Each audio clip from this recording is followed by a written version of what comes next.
El nuevo homicidio naval de Trump en aguas mexicanas se abren los signos de interrogación. Y bueno, sobre ese tema, la presidenta Claudia Sheinbaum, pues hizo declaraciones al respecto, hizo un llamado también al embajador Johnson, al embajador de Estados Unidos acá en México. Federico Bonazo, ¿qué decir al respecto del posicionamiento del gobierno de México frente a una situación como esta? Un episodio más que evidencia la complicada, el tan estrecho espacio que tiene la presidenta del gobierno de México para intentar, primero, ante la opinión pública, dar una imagen de que México está controlando los evidentes y cada vez más numerosos y cada vez más crecientes ataques a su propia soberanía. Por el otro lado, no puede dejar pasar el episodio. Entonces algo tiene que declarar. Creo que ha actuado bien la presidenta en términos generales. Voy a hacer un análisis quizás al final de esta primera intervención diciendo por qué creo que están fallando nuestros gobiernos de Latinoamérica en general en la relación con Estados Unidos. Pero bueno, en la relación bilateral, Claudia Sheinbaum más o menos lo está haciendo bien. Ahora, cuando ella dice, no, que el embajador Johnson estaría de acuerdo con instrumentar un protocolo para protección de embarcaciones y el derecho internacional, pues la verdad es que ¿cuál de todos nosotros se puede quedar tranquilo con que el embajador Johnson, el ex Boina Verde, va a cumplir con lo que declara el gobierno de México que fue el resultado de esa reunión? Cuando estamos viendo que el gobierno al que pertenece es un gobierno que abiertamente, declaradamente, material y narrativamente está en contra del derecho internacional. Son los amos del mundo, son los amos de un mundo que ha ejercido mucha menor resistencia a la que en algún momento habíamos calculado que se iba a ejercer.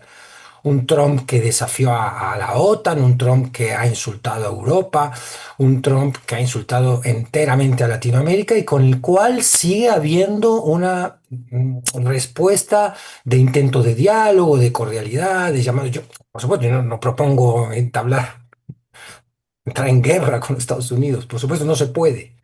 Y por supuesto que hay que moderar las declaraciones.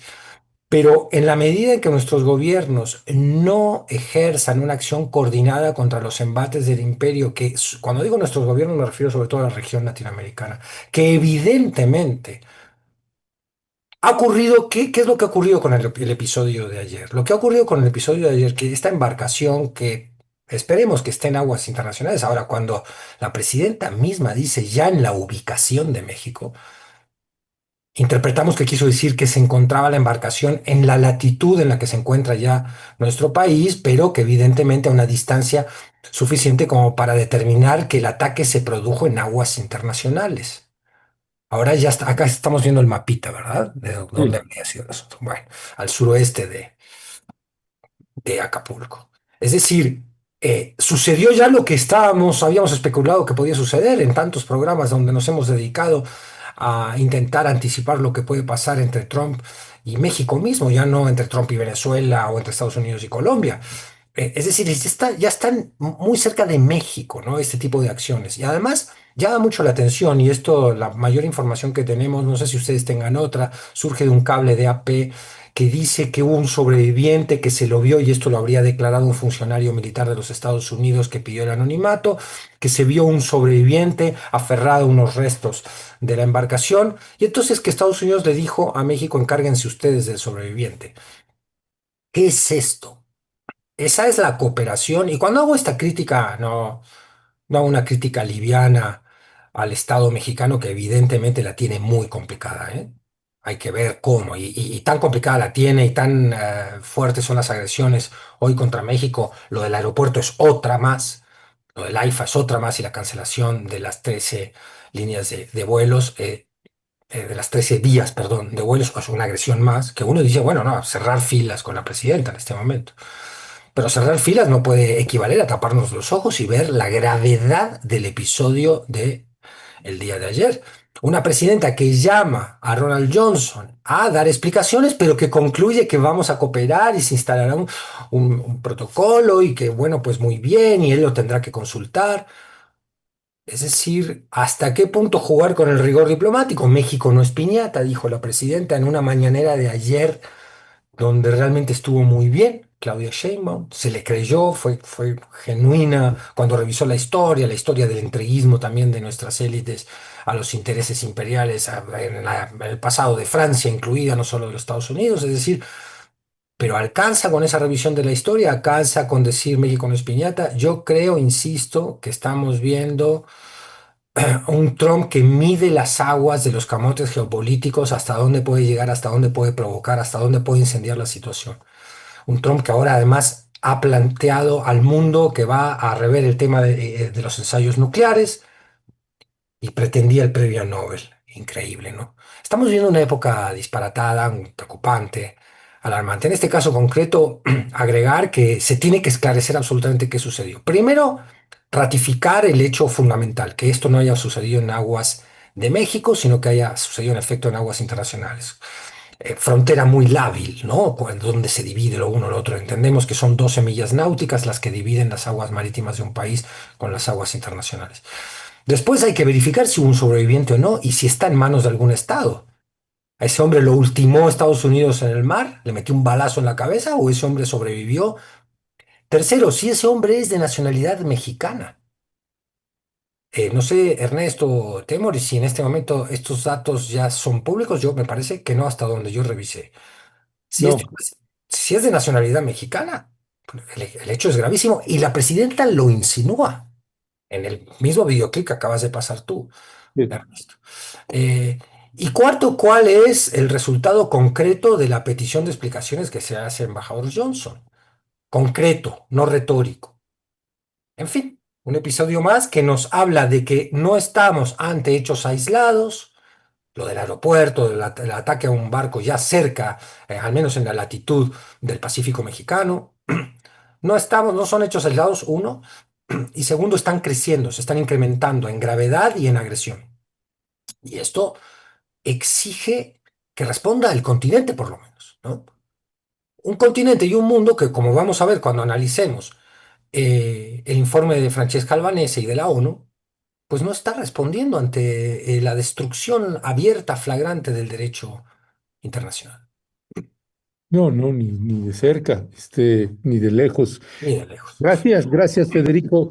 Temoris, ¿qué decir al respecto? Micrófono, Temoris. Gracias. Es que por aquí estaban martillando y por eso lo Mm. bajé. Es que ya por fin se aclaró en qué parte fue. Cuando la presidenta dijo en la latitud y la longitud de México, pues eso fue evidentemente un error porque la latitud y la longitud no marcan una posición aproximada, marcan un punto concreto sobre la superficie de la Tierra y eso es el territorio nacional porque dijo que es el de México. No lo es, vale. Pero sí, ella está viendo cómo han ido progresando muy rápidamente esos ataques de Trump, porque se originaron frente a las costas de Venezuela, cerca de Trinidad y Tobago. Después se fueron moviendo hacia el Caribe colombiano, luego hacia el Pacífico colombiano, y ya ahora están, no, definitivamente no es territorio mexicano, las 200 millas náuticas que forman la zona económica exclusiva, en las cuales sí puede operar la Marina estadounidense. No pueden realizar actividades económicas sin el permiso del gobierno mexicano, pero hay libertad de tránsito. Pero es mucho más allá. Las 200 millas náuticas equivalen a 370 kilómetros. Y en este caso se dio a más de 800 kilómetros, o sea, es el doble. Pero sí, lo que ella está previendo es que pronto las vamos a tener frente a la playa Revolcadero de Acapulco, ¿no? O sea, obviamente es una exageración, pero ella lo que ve es que se aproxima peligrosamente al país. Y también eso aumenta la posibilidad, en realidad siempre la hubo, porque presencia de grupos criminales mexicanos en Colombia y en el Caribe, pues es antiguo. Sí podría haber habido ya, si efectivamente, dando por válido que esas eran lanchas que estaban transportando narcóticos, pues sí podría haber habido ya víctimas mexicanas ahí. Pero bueno, como este gobierno de Trump, al mejor estilo israelí, acusa sin dar ninguna prueba, acusa sin dar detalles, no han dicho de qué grupo eran, a dónde iban, ni mucho menos han dado las identidades de las personas que han asesinado, que han ejecutado. Bueno, pues no podemos saber si hubo alguien de nacionalidad mexicana ahí, pero en la medida en que se acerquen a territorio nacional, pues también se incrementa esta posibilidad. Entonces, ella está haciendo una maniobra preventiva, levantó la voz de una forma que no suele hacerlo cuando se trata de Trump, siempre es como más calmada, mucho más mesurada. Ahora, también con el tema de lo del AIFA, habló de no ser piñata, lo cual es pues una o dos rayitas por encima del tono que suele emplear. Nuestro colega Julio Astillero, en su columna de hoy, vincula esta subida de tono de la presidenta con el inmediato anuncio de las represalias o de la cancelación del AIFA como puerto de servicio para las aerolíneas estadounidenses, digo, para los vuelos a Estados Unidos. Entonces, o sea, yo creo que esta no es una medida, lo del AIFA, no es una medida improvisada, ya deben haberlo venido planteando, pero lo que se ve es la coyuntura. La presidenta eleva el tono y viene esto como sanción o como represalia o castigo. Tenemos al monstruo que tenemos al lado y cada vez está peor. O sea, acaba de llegar a niveles, o sea, acaba de volver a sobrepasar un nivel más allá de lo que habíamos previsto, de los escenarios malos, que es el de exigirles a su Departamento de Defensa que realice pruebas nucleares que están prohibidas desde 1982, creo, o sea, no, creo que desde el 92, hace 33 años. Trump tiene tan claras las cosas que se lo ordena al Departamento de Defensa, cuando en realidad el que se encarga de ese tipo de pruebas es el Departamento de Energía. Alguien tiene que ir a explicarle al presidente de Estados Unidos cómo funciona su gobierno. Pero, y también que no es tan fácil, o sea, como uno no se saca pruebas nucleares de la manga, pero sí es un anuncio muy malo que vuelve a demostrar la falta de respeto que Trump le tiene a absolutamente todo, a las soberanías de los países, al medio ambiente, a la posibilidad de que esto genere daños mucho incontrolables. No tiene, o sea, los estadounidenses que votaron por Trump no pusieron a un elefante en una cristalería, pues pusieron a una bestia marciana en la cristalería y es incontrolable. Entonces lo que vemos es a una presidenta que trata de contener a esa bestia que además tenemos aquí en la puerta de al lado, como un poquito con fuerza, un poquito con carácter, un poquito con mesura, pues a como puede entender, porque finalmente es algo que nadie sabe exactamente cómo manejar a un tipo imprevisible, incontrolable y absolutamente brutal como es Trump. Eso es otra pruebita de lo que tenemos que enfrentar en los próximos 3 años todavía, 3 años hasta y 3 meses. Ya, gracias. Espérate que luego viene Vance, ¿eh? Cuando hablas de 3 años nomás, no te olvides que luego viene Vance. No, espérate, yo sé que estás pesimista porque ganó Milei en Argentina, pero no nos eches ese encima. No, no, y además lo que le falta a Trump ya de aquí a que si ese hombre se mantiene todo su cuatrienio, pues quién sabe si el planeta sobreviva realmente, porque es una barbaridad ahí. Y déjenme pasar antes de pasarme al plano internacional y luego regresamos también al tema de México para darle así una variante que tiene que ver con este informe de Francesca Albanese, eh, Y bueno, pues el informe es verdaderamente escalofriante, así como fue el que presentó el año pasado, pues ahora este informe pues ya vincula a más de 60 países que forman parte, que participan en el genocidio contra el pueblo palestino, evidentemente encabezado por Estados Unidos, pero bueno, también habla de Alemania, de Reino Unido, de Italia, de Francia, de Dinamarca, de Polonia, de Grecia, en fin, Temoris, pues un listado impresionante y que otra vez, como ayer en el evento que tuvimos en la Universidad Autónoma Metropolitana, ahí en Coajimalpa, pues estos desafíos que frente a esta información pues qué más vamos a hacer y cómo vamos a enfrentar este genocidio.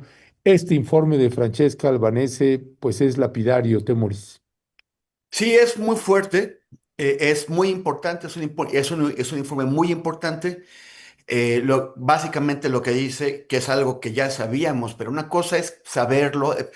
Siempre hay gente que cuando sale algo de información dura dice, ah, ¿eso qué? Ya lo sabíamos. No, una cosa es saberlo así como en el aire y otra cosa es tener los datos duros, las evidencias, la argumentación, la solidez también por la parte legal de las implicaciones judiciales que tienen las cosas y también de la extensión que esto tiene, porque es mayor que lo que sabíamos. Lo que dice es que este genocidio no es responsabilidad solamente de Israel. Ya habíamos dicho muchas veces que el gran patrón de Israel, que es Estados Unidos, pues es o sea, no solamente es corresponsable, es el que hace que este genocidio ocurra, como el apartheid y como la limpieza étnica. Pero no sé, y bueno, está Alemania, Italia, Gran Bretaña, que son pues los que le venden armas y también le dan cobertura diplomática, política y financiera. Pero lo que hace Francesca Albanese alcanza a 63 países, nada menos que a 63 países. Y quizás por eso ocurrió algo que a mí me impactó porque en estos tiempos pues parece muy difícil controlar de esta manera la información. El informe fue presentado hace ya 10 días, no en secretito, no a sus cuates, a la Asamblea General de la ONU, que estaba en sesión. El sábado, en una función dentro del Festival Internacional de Cine Documental de la Ciudad de México, DocsMX, presentamos una película de un brasileño, Gustavo Castro, sobre Cisjordania. Y le pregunté a la audiencia, que es una audiencia muy involucrada con Palestina, que está informada sobre Palestina, ¿cuántos conocían este informe? Que ya tenía 5 días de haber sido presentado. Solo 3 manos se levantaron de toda la audiencia. Si ustedes lo buscaron en la prensa mexicana, ni una sola mención, ni una. Pero dijeron, bueno, igual es que la prensa mexicana está ocupada con las lanchas y con, no sé, con el paro del sector agrícola. Bueno, lo vieron ustedes en el periódico El País, no salió en El País. Lo vieron en Le Monde, lo vieron en el New York Times, en el Washington Post, en The Guardian, en The Times, en The Economist, en algún medio de la prensa occidental de los que suenan, de los que nos dan clases de periodismo, todos lo ocultaron. Fue impresionante. Ni los columnistas lo mencionaron.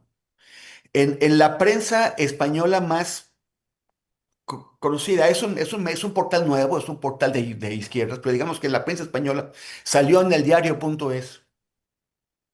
Todo lo demás se quedó en pequeños portales. O sea, fue impresionante la operación para callar este informe que dice que a pesar de que el mundo dijo nunca más ante un genocidio en 1945, que dice que la propia Organización de las Naciones Unidas fue creada en parte para impedir que un crimen de crímenes como este pudiera ocurrir otra vez.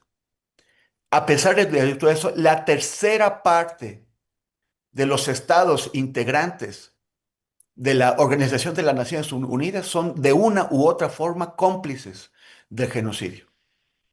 Yo tenía miedo de ver el nombre de México en este informe. No aparece a pesar de que tenemos distintos tipos de relaciones que se configuran dentro de lo que Francesca Albanese establece como complicidad. ¿De qué estamos hablando? La complicidad con el genocidio no solamente significa proveer las armas y el dinero para que ese se cometa. Significa generar los medios para que el Estado que está cometiendo, que está perpetrando este genocidio, mantenga su viabilidad económica, su viabilidad política, su legitimidad cultural. En la legitimidad cultural estamos hablando también de lo que se llama diplomacia suave. Eventos culturales que vengan a nuestro país, flautistas y bailarines de gran nivel y deportistas, y que la gente diga, pero ¿por qué se meten con los deportistas? Porque están ustedes, porque el deportista no comete el genocidio. Bueno, yo creo que un deportista israelí que sabe que su país está cometiendo un genocidio debería estar en Israel marchando con la gente que en Israel se opone al genocidio.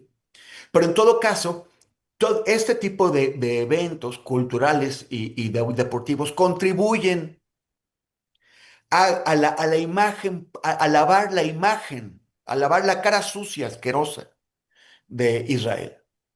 A que la gente diga, mira, pues si no son tan malos, si tienen tan buen flautista, pues seguro no son tan malos. Aunque probablemente el flautista, como toda la población israelí, también hizo el servicio militar y también fue en algún momento a los territorios palestinos a matar palestinos o a por lo menos hacerles la vida imposible. Las relaciones comerciales, las relaciones institucionales, universitarias. Ayer que Ernesto y yo estuvimos en la Universidad Autónoma Metropolitana, que es mi alma mater y a la cual le tengo mucho amor y me siento muy orgulloso de haber estado ahí, preguntamos cuáles son las relaciones que tiene nuestra universidad con instituciones israelíes. El Colegio de México, creo que es la única institución educativa mexicana que ha dicho, rompemos las relaciones. Y aguantó la ofensiva de los sionistas que le acusaron, obvio, de antisemita. Pero la Universidad Nacional Autónoma de México, el Instituto Politécnico Nacional, la Universidad de Guadalajara, universidades privadas como la Universidad Iberoamericana. O sea, hay que preguntarnos todos ¿qué relaciones tienen nuestras instituciones con Israel?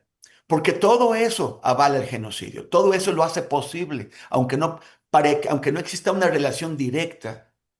Lo único que destruyó, que forzó al régimen racista blanco del apartheid en Sudáfrica a negociar con el Congreso Nacional Africano, terminar con ese régimen y permitir la llegada de la democracia, fue una ola mundial que forzó incluso a Estados Unidos y al Reino Unido a aplicar sanciones contra Sudáfrica, en donde no se permitían ni relaciones de ningún tipo, ni comerciales, ni diplomáticas, ni deportivas, ni culturales. Lo único que puede terminar con un genocidio es un movimiento global para hacerle entender a Israel que su existencia no se podrá garantizar si no acaba este genocidio. Y es con lo que concluye Francesca Albanesa en su informe. Pide la suspensión de Israel de la ONU, pide sanciones, pide desinversión y pide un boicot. Y la manera en que eso podemos hacerlo, aunque nos acusen de antisemitas, porque no lo son, una cosa es el sionismo, que es una ideología, y otra cosa es el pueblo judío. Ni todos los judíos son sionistas, ni todos los sionistas son judíos. La mayor parte de los sionistas del mundo no son judíos.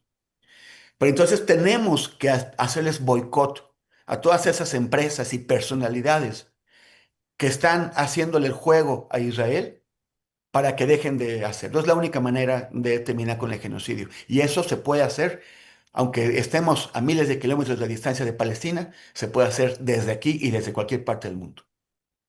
Y de ahí, Temoris, es que lo que comentábamos ayer en la universidad es eh, los conflictos que puede haber en otros países y en otras regiones, es qué nos toca hacer a nosotras y a nosotros desde nuestros respectivos países con nuestros respectivos gobiernos.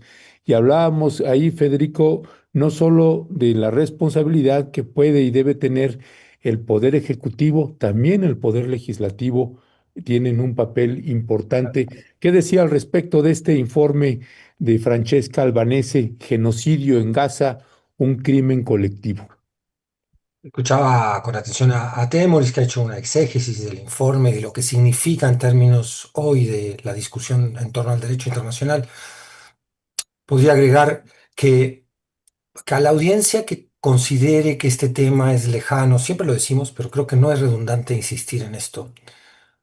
Creo que no está haciendo una lectura del tipo de mundo que se le está proponiendo, sobre todo en esta región del planeta, pero es para el mundo entero. Finalmente, el modelo que se está proponiendo es un modelo donde se ha retrocedido ferozmente la concepción de los derechos humanos y del derecho internacional. Dos conceptos que habían surgido para intentar que no se repitieran los horrores de la Segunda Guerra Mundial, del Holocausto, sobre todo los horrores perpetrados por el supremacismo, por el racismo nazi.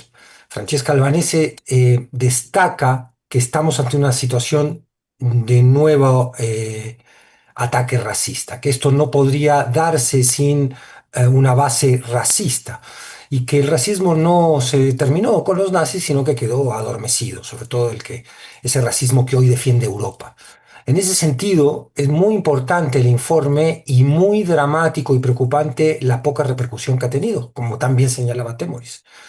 Y no la tiene y no la va a tener porque la ONU, con todos sus defectos, aún bastión de estas dos concepciones fundamentales, que son los derechos humanos y el derecho internacional, y el derecho internacional humanitario, que es el derecho de la guerra, todas concepciones y acuerdos y convenciones e instituciones internacionales que están en sus horas más oscuras, quizás, no le interesa por supuesto que no le interesa el fascismo creciente de hoy en el mundo, liderado por Donald Trump, pero tampoco le interesa la socialdemocracia europea.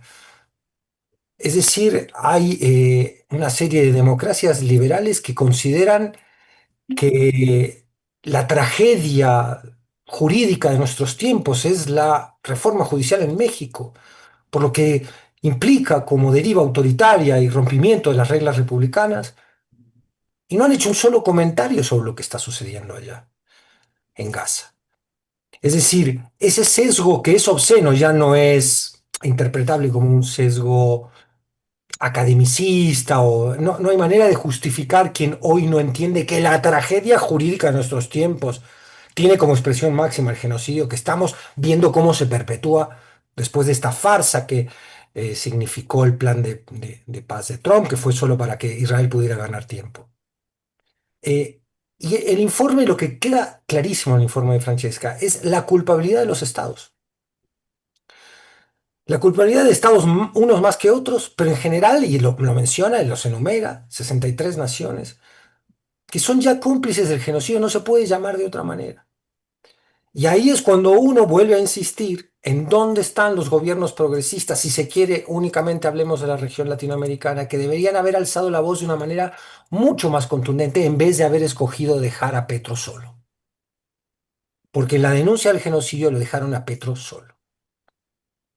Y van a dejar sola a Francesca Albanese, quien en realidad merecía el Premio Nobel de la Paz. Si hay alguien que lo ha merecido en estos últimos tiempos, es Francesca Albanese. No, se lo dan a una amiga del genocidio, como es María Corina Machado. Y esto no es solo una discusión de chisme, ¿no? De entertainment. Estamos hablando de la justificación que el mismo informe denuncia a través de ciertas narrativas. Parte de la justificación internacional, que es la que permite, por ejemplo, en el noticiero de ayer de Carmen Aristegui, donde Carmen Aristegui tardó un tercio de lo que le dedicó al tema, o una mitad de lo que le dedicó al tema, a darle voz a Netanyahu, a explicar, según Netanyahu, las barbaridades que jamás seguía perpetrando y que ameritarían los crímenes que cometió violando el cese al fuego. Hay todo un periodismo, hay toda una narrativa, que es la que denuncia el informe, que permite la instalación, empezando por esta categoría deleznable de escudos humanos, ¿no? Que se desarma muy bien en el informe, de que jamás usaría a los propios palestinos como escudos humanos, niños incluidos. Toda esa justificación que también sirve para sostener el argumento de que allí en Israel, en Palestina, se está librando una guerra entre la civilización y la barbarie. También dicho con estas palabras y denunciado con estas palabras por Francesca Albanese. ¿Qué podemos destacar de positivo del informe? Que Francesca Albanese habla, recuerda, que ha habido precedentes históricos de sanción efectiva. Menciona a Rhodesia, menciona a Portugal en periodo colonial y menciona, por supuesto, a Sudáfrica. Son casos donde la comunidad internacional, basada en estas instituciones de respeto a los derechos humanos y de garantía del derecho internacional, conquistaron, lograron frenar procesos de apartheid, de limpieza étnica e incluso de genocidio. Ahora, ¿qué tanto alumbra el optimismo? Ahora Temoris criticaba a mí el nihilismo con el que vendría yo a la mesa el día de hoy. Es verdad, no hay muchas señales para alimentar el optimismo. Yo creo que Occidente ha decidido, por más que se quejen en algunos titulares para que la gente modere las manifestaciones que han tomado las calles, sobre todo en Europa, por más que eso, Occidente ha decidido que Israel continúe y termine con la ocupación de Gaza, con lo que esto puede significar en cuanto a la continuación del genocidio. Creo que esa es la decisión política. Tristemente lo digo, tristemente el informe de Francesca Albanese nos marca que ese es el camino. Y la excusa que muy bien ha permitido implementar esta farsa del plan de paz es que jamás tiene la culpa de no haber entregado cuerpos, de no haber entregado rehenes, de estar matando ellos mismos a supuestos rebeldes palestinos que estarían en contra de Hamas. En fin, toda una serie, claro, se toma un episodio que puede tener algún elemento de realidad, pero se lo tergiversa a tal punto que lo convierte en la nueva justificación que necesitaba Israel para continuar con la ocupación y el genocidio. Y no veo señales, por más que las sociedades adelante de sus gobiernos han intentado frenarlo, no se ven señales claras de que esto pueda ser detenido. La ausencia de reacción ante el informe, la falta de respeto ante el informe que los líderes europeos han manifestado, ninguno ha hecho, lo ha secundado, ninguno ha hablado de él, ninguno le ha dado la importancia y la envergadura que tiene, porque esto es un informe histórico, como todos los que ha presentado hasta ahora Francesca Albanese. Y es por esa razón que lo tocamos aquí en Rompeviento. Me parece que, que, que estamos viendo la arquitectura de un nuevo mundo en el cual el derecho internacional ha sido tirado a la basura. Y es muy importante señalar que esa acción de tirar a la basura el derecho internacional cuenta con la acción política decidida de casi todos los gobiernos de Europa. Ya, oye, Federico, nada más esta parte que yo no la vi. En el programa de Carmen Aristegui le dieron más espacio a la voz de Netanyahu. Ayer cometí yo el error de informarme con Carmen Aristegui, que tuvo dos manifestaciones de sesgo obsceno. Me molesta porque, bueno, yo en algún momento he tenido cercanía personal, tengo aprecio por Carmen y creo que en algún momento se la puede haber llamado una buena periodista, pero me llama mucho la atención lo que pasó ayer. Ayer, todo lo que declaró Netanyahu públicamente fue expuesto con lujo de detalles. Y con editoriales pequeñas de Carmen diciendo, bueno, esto sí, qué barbaridad, lo de jamás habría que ver. Nunca hubo ni un cable de Al Jazeera, ni siquiera de Haaretz, medio israelí, ni siquiera preocuparse por presentar la otra parte. Y de esa misma manera trató Carmen el tema de la cancelación de vuelos propuesta por este presentador de televisión convertido hoy en secretario de Transporte en los Estados Unidos, Sean Duffy. Habló de que López Obrador había arbitrariamente enviado los vuelos de carga al AIFA y que ahora estábamos viendo las consecuencias. Y fue todo muy impresionante, ¿eh? Muy Sí, impresionante, muy preocupante lo que pasó ayer en el programa de Carmen Aristegui, a mi modo de ver. Yo sobre eso quisiera comentar algo, sí, para que nuestro público tenga un poquito más de contexto.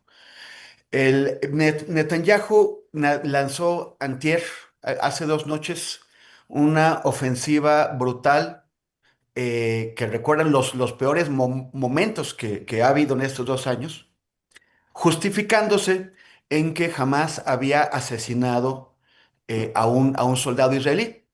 Dijo que era un ataque injustificado, que jamás había roto el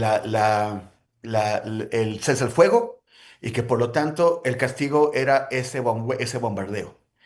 En el bombardeo, o sea, murieron 104 personas, incluidos 35 niños y 20 mujeres, y hubo más de 200 heridos. Pero ese es indicativo de la tasa de cambio. Es un soldado israelí, vale 104 personas, todas absolutamente desligadas de la muerte del soldado israelí. Por supuesto, los niños no tienen nada que ver, y 200 heridos. A Donald Trump le pareció que era correcto que Israel se defendiera si era atacado. El tema es que no solamente no citó Al Jazeera, Fede. Hay, no citó a Walla. Walla es un medio conservador israelí, no es Haaretz, es un medio. Sí, correcto. Pero Walla, con fuentes en el ejército, reconstruyó lo que pasó. El ejército israelí localizó un túnel donde había milicianos de Hamas, lo rodeó, le puso un sitio, todo esto en cese al fuego. O Sí, sea, en cese al fuego, si hay ahí milicianos de Hamas, tú igual tienes que dejarlos ahí porque ese es el fuego, de eso se trata.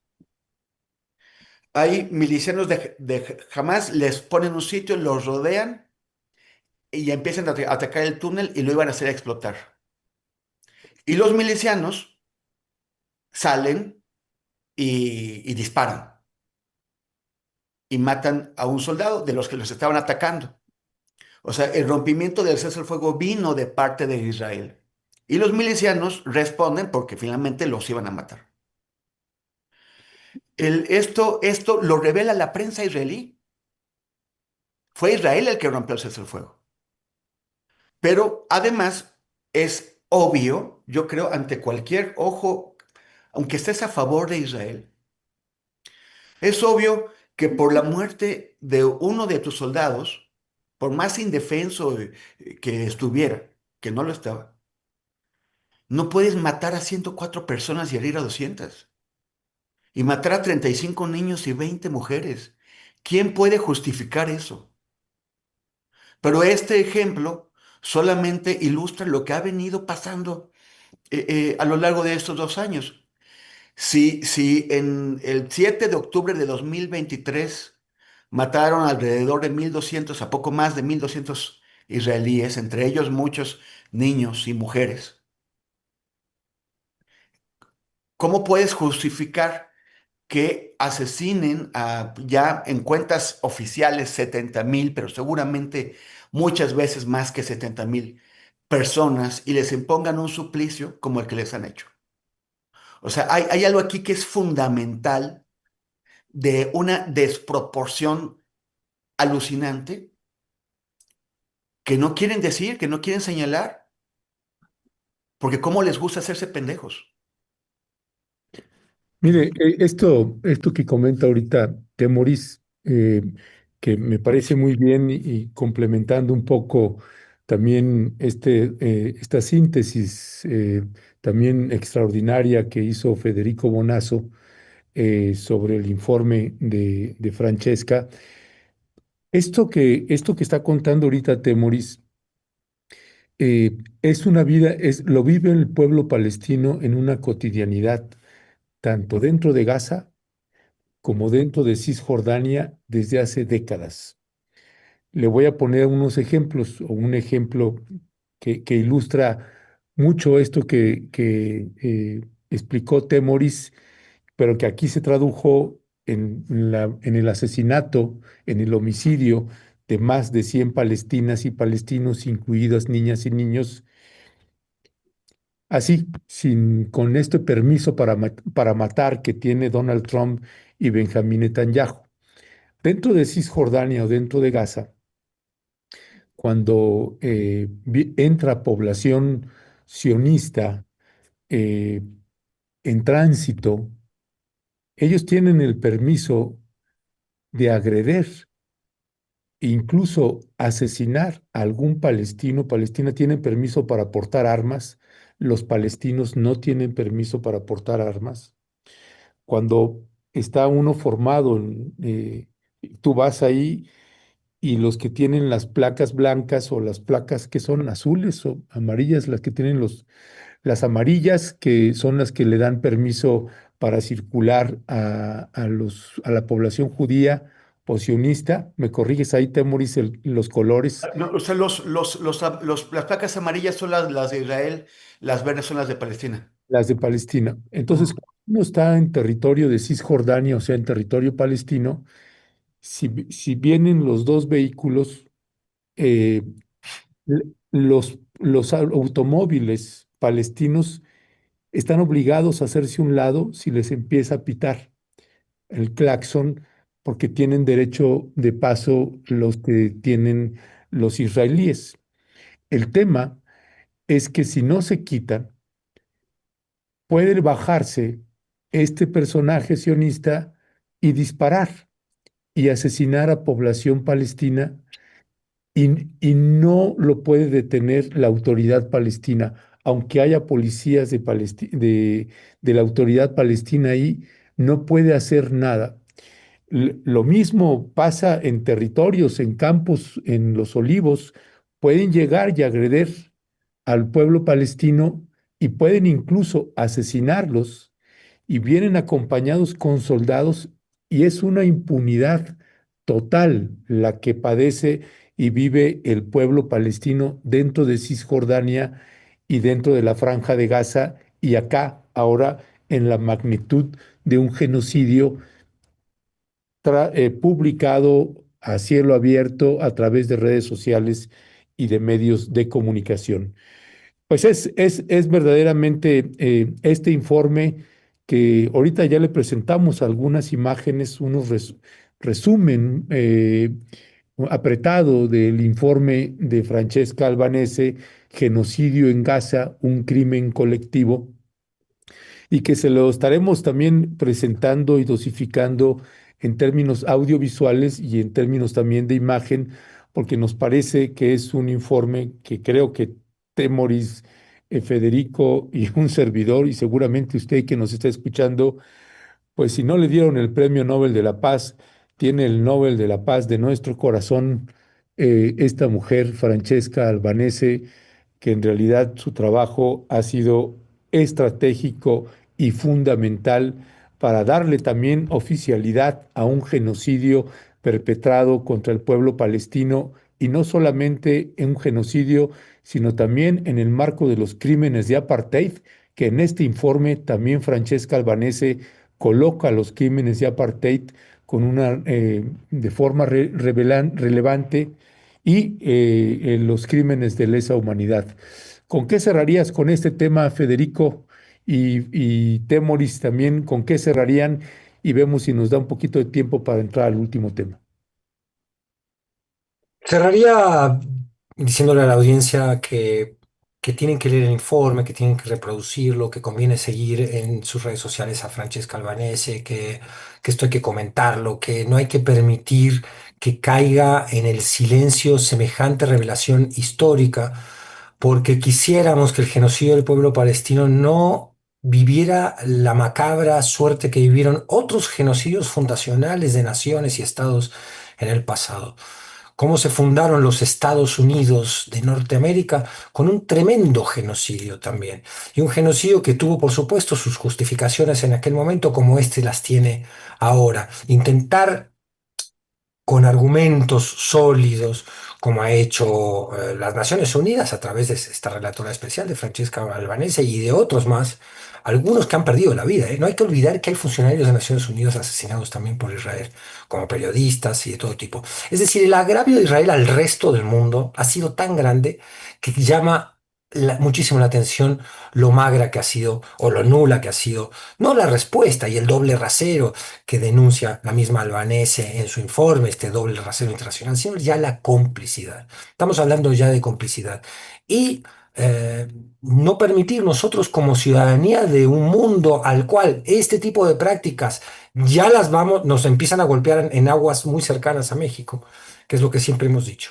Esto es lo mismo. Lo que está haciendo Estados Unidos en el Caribe, volando barcazas o cerca ahora de aguas mexicanas, es exactamente lo mismo que el genocidio. En magnitud, si se quiere, cuantitativamente menor, pero cualitativamente idéntica. Es decir, la violación flagrante, unilateral, arbitraria del derecho internacional.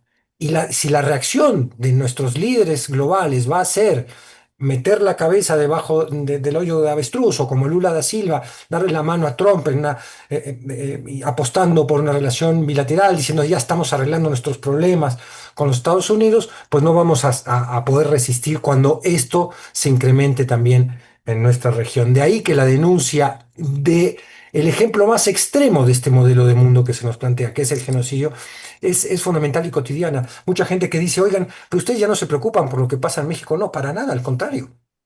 Tan preocupados estamos de lo que pasa en México, que nos preocupa el genocidio del pueblo palestino, porque así van a tratar a las demás naciones en la medida en que nos dejemos.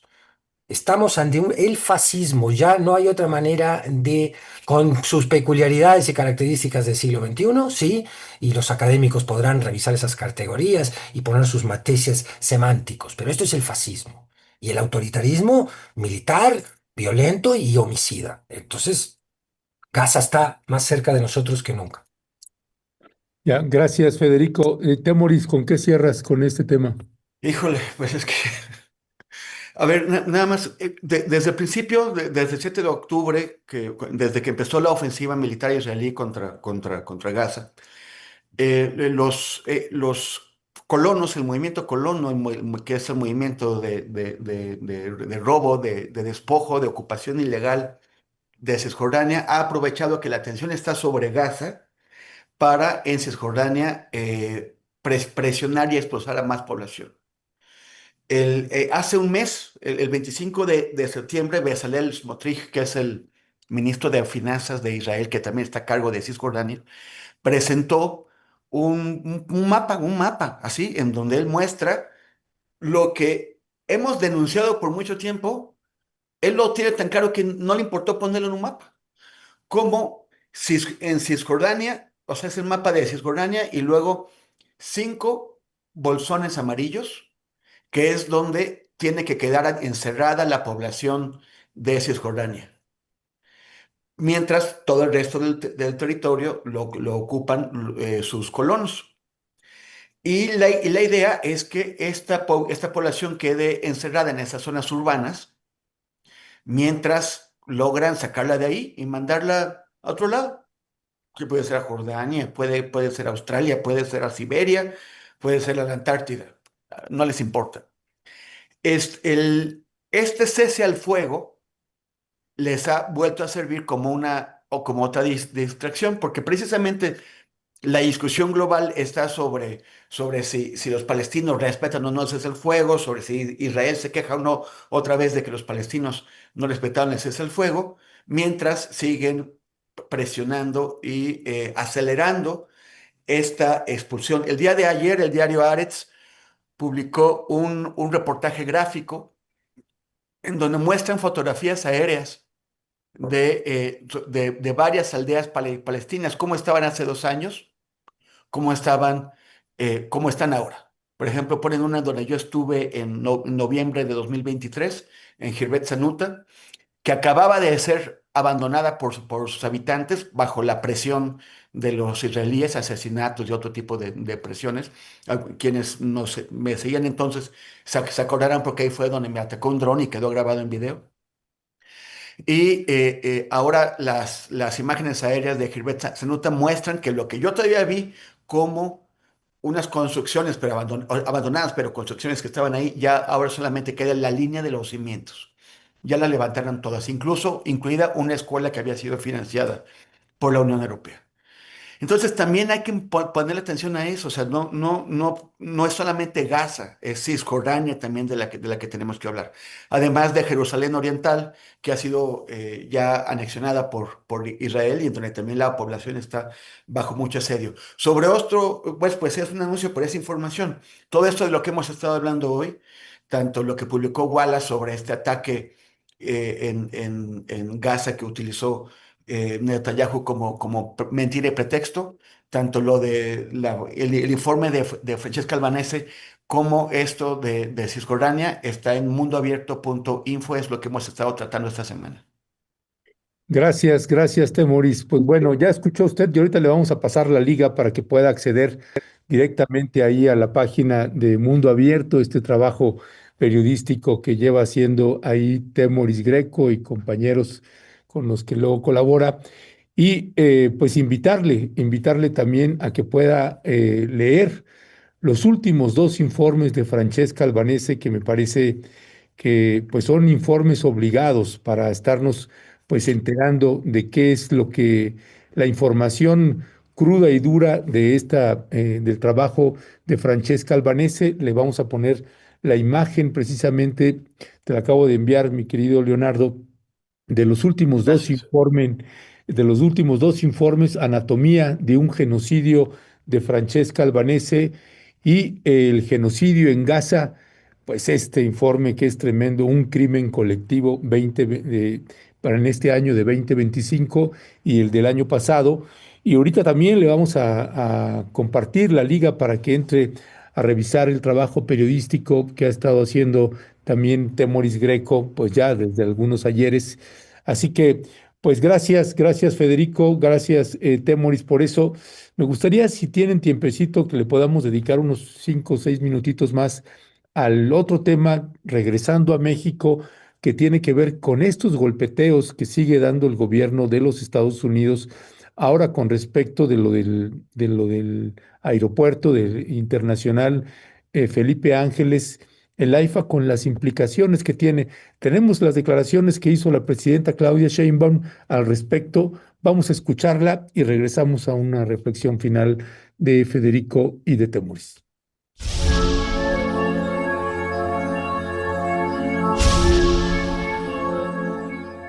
A México no es piñata de nadie. México se le respeta.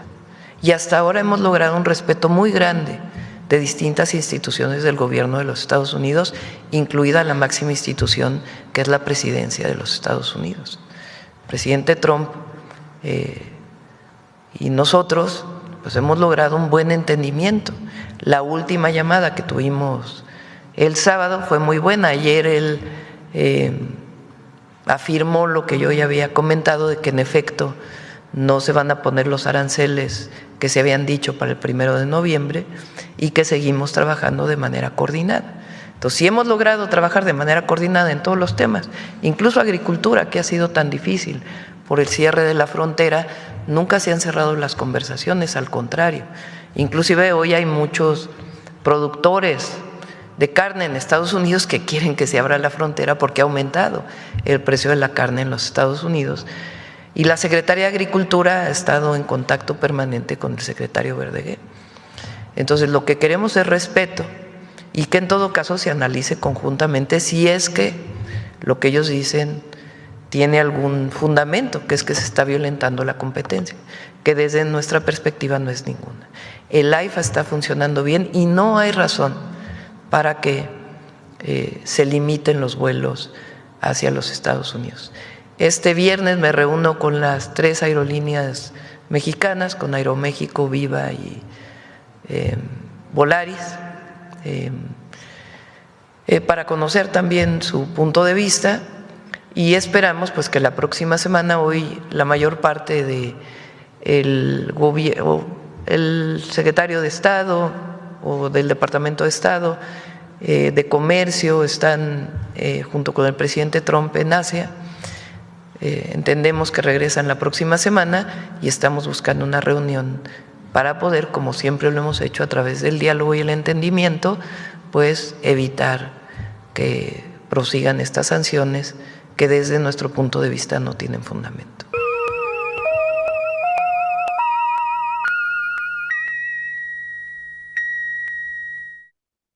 Bueno, gracias. Bueno, y le aviso, ya le pegamos el link de la página de mundoabierto.info y el link también del artículo que escribe también Temoris Greco a propósito del informe, del último informe de Francesca Albanese. Federico Bonazo, ¿qué decir de este otro embate del presidente Donald Trump contra México? Lo llamas bien embate, es muy difícil no eludir una visión política de este episodio. Por supuesto que hay un interés comercial de un Estados Unidos que además, según hablan los expertos, tiene una crisis aeroportuaria producida en parte por el cierre parcial del gobierno. Está este tema de los slots, que son estos espacios horarios donde se permite a las aerolíneas despegar o aterrizar. En fin, hay toda una serie de consideraciones técnicas, otras de comerciales, ¿no? Aduciendo que se ha violado el acuerdo bilateral en materia de aviación de 2015. Estados Unidos ha dicho que va a proteger a sus intereses y los intereses de sus aerolíneas. También está metido el interés de que Estados Unidos pudiera intervenir en vuelos de cabotaje, que se abriera el espacio aéreo para compañías de Estados Unidos. En fin, todas son las consideraciones comerciales que hay evidentemente detrás de este problema, ¿no? Un Sean Duffy, secretario de Transporte, que parecería estarle gritando a Claudia Sheinbaum, ¿qué parte de American First no están entendiendo ustedes, ¿no? Y la presidenta tiene que contestar, pues, ¿qué parte de México First no están entendiendo tampoco ustedes? Es decir, yo por qué voy a poner, y esto es un tema muy importante, en riesgo la seguridad aeroportuaria de mi país, regresando la carga de vuelos, con lo que esto implica en riesgos de seguridad al aeropuerto de la Ciudad de México, cuando tengo un aeropuerto perfectamente funcional, profesional y que puede rendir y que me ha ayudado, y esa fue la intención del presidente López Obrador cuando derivó todos los vuelos de carga al AIFA, o no todos, pero muchos o la mayoría, esa fue la decisión, aligerar la carga que tenía el aeropuerto de la Ciudad de México. Esto es elemental medida soberana de además, cuidado de la seguridad aeroportuaria nacional. ¿Por qué Estados Unidos nos va a decir ahora a nosotros desde dónde pueden o no pueden despegar nuestros aviones? Y ahí es imposible, con esto acabo, para no comernos el poquísimo tiempo ya que hemos tenido, que no pensar que acá también hay un tema ideológico, es decir, lo estamos viendo, todos los gobiernos progresistas de la región están recibiendo de alguna u otra manera una sucesión de agresiones por parte de Estados Unidos, algunas muy sustentadas en la excusa comercial, otra en argumentos que la misma Claudia Sheinbaum ha dicho que le parecen insustanciales, aunque ha tenido el gesto diplomático de decir que los va a revisar. Y así vemos el tema con Brasil, el tema con Petro, el tema contra Venezuela y Cuba. Es decir, Estados Unidos está en una ofensiva que tiene mucho de ideológico y de político también contra los gobiernos progresistas de Latinoamérica. Y en ese marco se inscribe este nuevo episodio súper arbitrario y agresivo de cancelar 13 rutas del AIFA hacia Estados Unidos y además cancelar eh, también la combinación de vuelos que son de pasajeros y de carga a la vez, ¿no? Que es otra de las restricciones unilaterales que está imponiendo Estados Unidos. Ellos dicen que se violan acuerdos bilaterales, pero imponen sus nuevas reglas bilaterales con la prepotencia conocida de la administración Trump. Ya, gracias, gracias, Federico. Temoris también sobre el tema. Sí, nada más responderle al usuario Félix Rasante, que dice mundo abierto solo para los que están suscritos, no es para todos. No, es al revés. Mundo abierto es para todos. Yo quisiera aclarar esa confusión. Hay dos tipos de suscripción, una gratuita, una de pago. El acceso es lo mismo a todo. La idea es que la gente que está pagando hace una contribución para sostener el proyecto, es un compromiso que adquieren con el proyecto para que todo el mundo lo pueda leer. La suscripción gratuita lo que hace es que te llegan las cosas a tu email, no solamente lo consultas en la página. Y la suscripción de paga, igual, te llegan las cosas a tu mail o lo consultas en la página. Entonces es para todo el mundo. La suscripción no implica pago ni poner tarjeta ni ningún tipo de compromiso ni nada. Solamente que les pueda llegar a su email. Y en cuanto a esto, Viridiana Ríos tuvo acceso, lo acaba de publicar en su columna, tuvo acceso a una lista de demandas que presentó Estados Unidos a México. E hizo un análisis y pues se quedó con la boca abierta, porque esas demandas prácticamente requieren pues convertirnos en una colonia sumisa de Estados Unidos. Es una lista de demandas en donde quieren quieren que algunas regulaciones, que son pues parte de la soberanía del país, sean definidas por agencias estadounidenses, donde a las empresas de Estados Unidos tengan todo, pueden hacer lo que se les antoje.